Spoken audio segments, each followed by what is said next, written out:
वासुदेवाय श्रीमन्नारायण्यं दशकं वदन् हिरण्याक्षस्य हिरण्यकशिपो च उत्पत्तिः। क्रमेण सर्गे परिवर्धमाने कदापि दिव्यासनकादयस्ते भवद्विलोकाय विकुण्ठलोकं प्रपेदिरे मारुतमन्दिरेश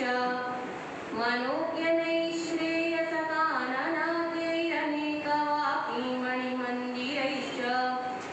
अनुपमं तं भवतो निकेतं मुनीश्वरा प्रापुरतीतकक्ष्या भवद्विदृक्षून् भवनं विवीक्षून् द्वार्थौ जयस्तान् विजयोऽप्यरुन्धां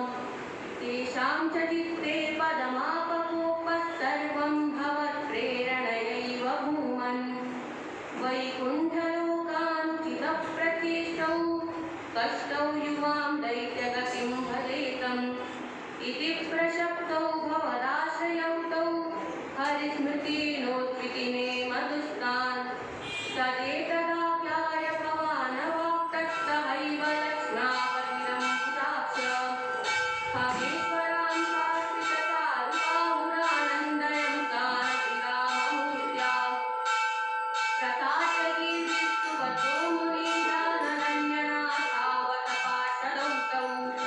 संरम्भयोगेन वैत्रिभिर्मामुपेतमित्यातकृपं न्यगादि त्वदीयभृत्यावथ काश्यपातौ सुरारिवीरामुदितौ दितौ द्वौ सन्ध्यासमुत्पादनकष्टचेष्टौ यमौ च लोकस्य यमाभिमान्यौ